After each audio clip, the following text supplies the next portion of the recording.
Comment la Corée du Nord est-elle devenue une menace? La République populaire démocratique de Corée occupe le nord de la péninsule coréenne. Elle est frontalière de la Chine, de la Russie et de sa sœur ennemie, la Corée du Sud. C'est un pays de 24,5 millions d'habitants, contre plus du double pour sa voisine du Sud. Pour comprendre comment cette péninsule s'est retrouvée coupée en deux, il faut remonter un siècle en arrière. En 1910, le Japon, en pleine expansion, colonise brutalement la péninsule coréenne. La région devient un réservoir de ressources, de main-d'œuvre, voire d'esclaves pour l'Empire nippon. Quelques années plus tard, au lendemain de la Seconde Guerre mondiale et de la capitulation japonaise, la péninsule coréenne devient un terrain d'affrontement de la guerre froide.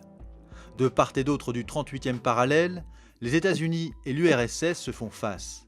Les Américains installent un gouvernement militaire à Séoul, tandis que les Soviétiques occupent le nord du pays et refusent de reconnaître les élections libres imposées en 1947 par les Nations Unies.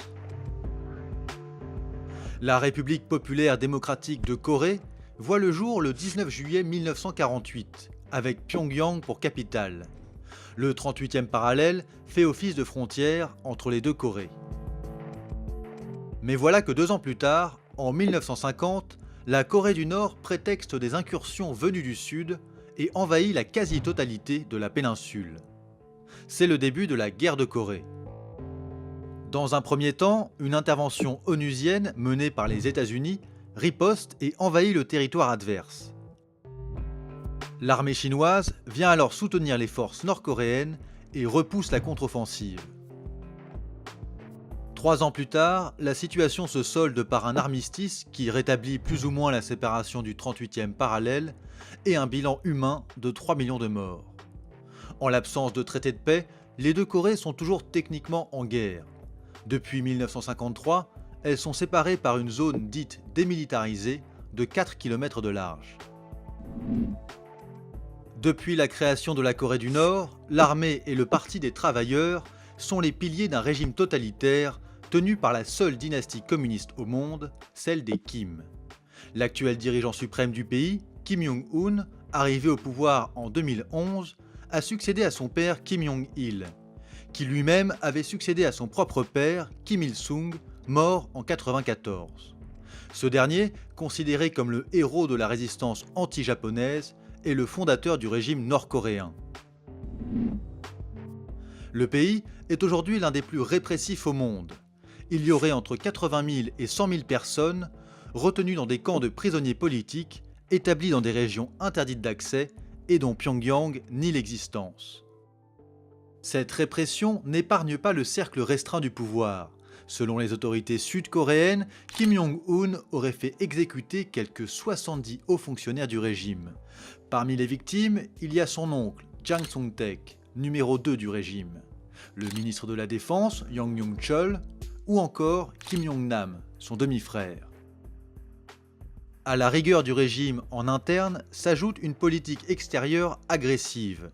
Des années 70 aux années 90, la Corée du Nord a creusé des tunnels le long de la frontière en vue d'une éventuelle invasion au sud. Plus récemment, de nombreux incidents ont eu lieu à proximité d'îles sud-coréennes situées dans la zone maritime revendiquée par Pyongyang.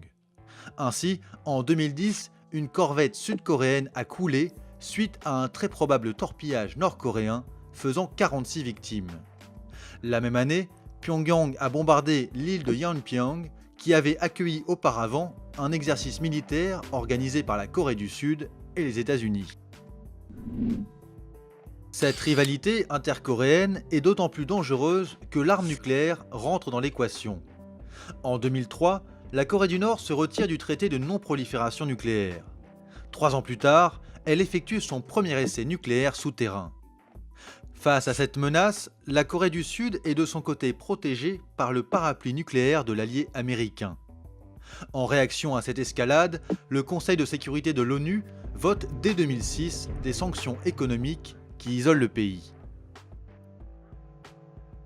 Depuis, les pourparlers réunissant les deux Corées, la Chine, les États-Unis, la Russie et le Japon sont au point mort, et la Corée du Nord poursuit son programme nucléaire. En 2009, elle a testé, sans succès, un missile de longue portée pouvant théoriquement atteindre le territoire américain. Un deuxième essai nucléaire, mené dans la foulée, a entraîné un durcissement des sanctions. L'arrivée au pouvoir de Kim Jong-un en 2012 n'a pas infléchi cette politique. Le pays a continué de tester de nouveaux missiles et en 2017, Pyongyang a réussi le premier test d'un missile intercontinental.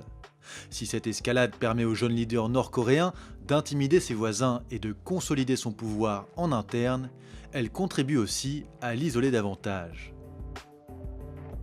La Chine, l'unique allié de Pyongyang, voit ainsi d'un mauvais œil la prolifération nucléaire dans une région où elle souhaite exercer seule son influence. Depuis son ouverture économique, Pékin se rapproche aussi de la Corée du Sud dans un intérêt commercial. De son côté, Washington, l'ennemi désigné du régime nord-coréen, s'inquiète d'une menace directement dirigée contre elle et ses deux alliés régionaux, la Corée du Sud et le Japon. L'arrivée au pouvoir de Donald Trump a encore accentué les tensions avec Pyongyang. D'un côté comme de l'autre, les menaces sont de plus en plus directes.